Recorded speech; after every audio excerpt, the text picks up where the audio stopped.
right, back at it here as we fly through a free-for-all Free Speech Friday. Brought to you by Patriot Mobile, of course. Our good friends at Patriot Mobile. Look, it's an all-American-based customer service team.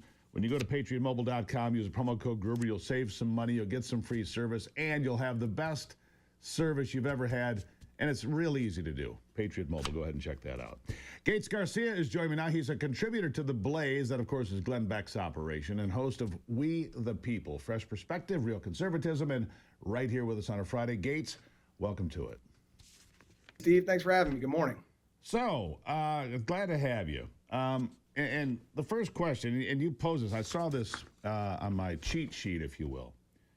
What makes conservatism compelling in 2025? I thought that was a great question because I've had some arguments with people that call themselves real conservatives and think, Donald Trump is the devil incarnate. And I'm like, I'm a real conservative, as far as I can tell, always have been, and I support Donald Trump. So what is compelling about conservatism in 2025?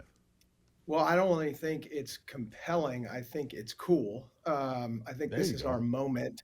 And I don't necessarily know that it's even the work of us. I think people got tired of having everything taken away from them. We had our institutions taken away from them when it came to our health, when it came to our education. I mean, COVID was a tragedy for this country, but it was sort of a moment for people to stand up and say, wait a minute, where did the control of my life go? And when they started to look around and realize that, they realized that traditional values were falling by the wayside. And this country was built on traditional values. And the conservative movement is held up by traditional values. We've seen a total resurgence of church attendance in this country over the last couple of years. And I think people are hungry for this stuff. Well, and sometimes, let me ask you this.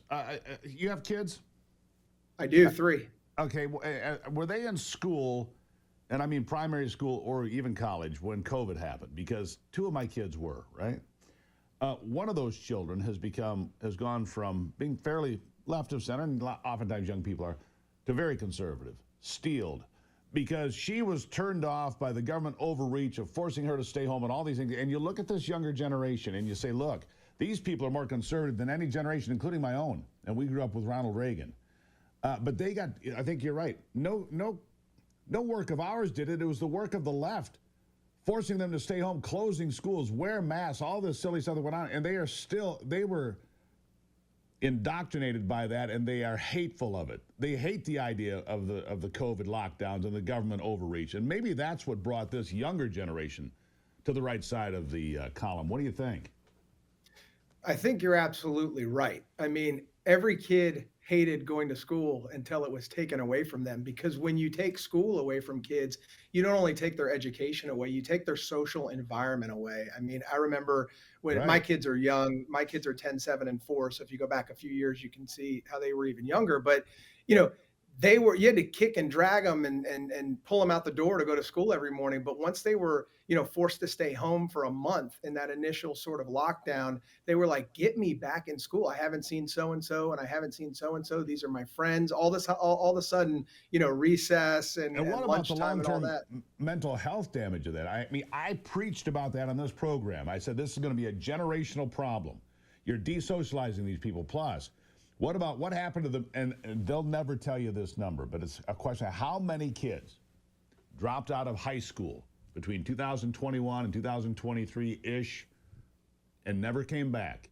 And that's a burden for us all to carry as a society, because these kids just dropped out of high school or college or whatever, went off, and now they're a drain on society. They're not contributing because we forced them to leave and they went and found other things to do, which were probably not too productive.